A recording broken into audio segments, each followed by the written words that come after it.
बौद्ध इतिहास में ज्यूजू पर्वत का विशेष महत्व है।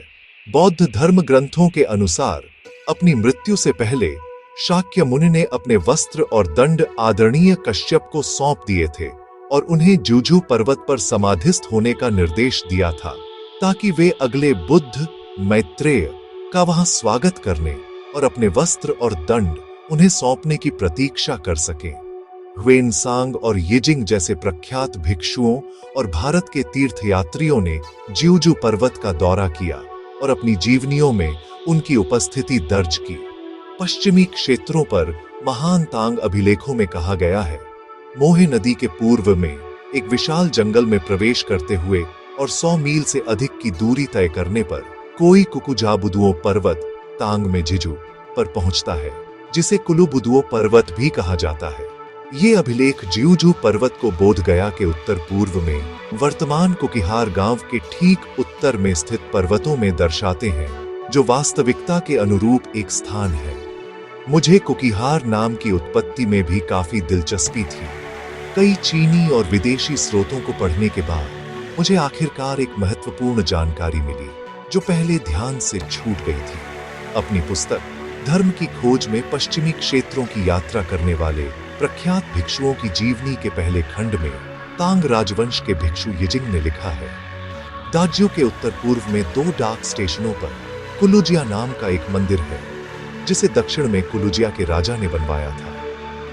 दक्षिण से आए भिक्षु अक्सर वहां ठहरते थे। यहाँ कई महत्वपूर्ण जानकारियां हैं जिन पर हमारा ध्यान जाना चाहिए। 1. यहाँ महान जागृति निस्संदेह बोधगया में महाबोधि मंदिर को संदर्भित करता है। 2.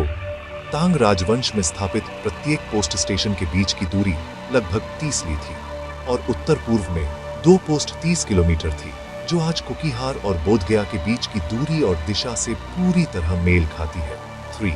फ्रांसीसी विद्वान एडोन चौहानेस, जिन्होंने the records of eminent monks who journeyed to the western regions in search of the dharma in the Tang dynasty का फ्रांसीसी अनुवाद लिखा था, ने कुलुका की पहचान कुलुका के रूप में की थी। चौहानेस ने कुलुका की पहचान दक्षिणी दक्कन पठार में ताम्रपर्णी नदी के मुहाने पर स्थित आधुनिक शहर कोलकोई के रूप में भी की थी।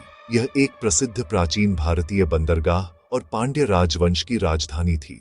संयोगवश कुकिहार के प्रमुख दानदाता, जिनकी चर्चा नीचे की गई है, अधिकांशतः कांचीपुरम के समान से थे, जो दक्षिणी दक्कन पठार में ही स्थित है। 8वीं और 9वीं शताब्दी में पांड्य राजवंश ने कांचीपुरम सहित दक्षिण पूर्वी दक्कन पठार पर कुछ समय के लिए कब्जा किया था। इसके बाद 12वीं शताब्दी तक कांचीपुरम पर पल्लव और चोल राजवंशों ने बारी बारी से शासन किया। 4. दक्षिण से भिक्षु यहाँ आकर रहते थे। यह स्पष्ट रूप से इस तथ्य की ओर संकेत करता है कि दक्कन पठार के दक्षिणी भाग में स्थित पांड्य साम्राज्य और यहाँ तक कि पल्लव साम्राज्य और चोल साम्राज्य के बौद्ध भिक्षु कभी यहाँ कुलुका मठ रहते थे। ये भिक्षु संभवतः दक्षिण से बोधगया और मगधा स्थित नालंदा तक तीर्थ यात्रा करने आए होंगे। इसलिए मेरा मानना है कि कुकिहार नाम की उत्पत्ति का ज्यादा सटीक स्पष्टीकरण येजिंग की जीवनी में वर्णित कुलुका है।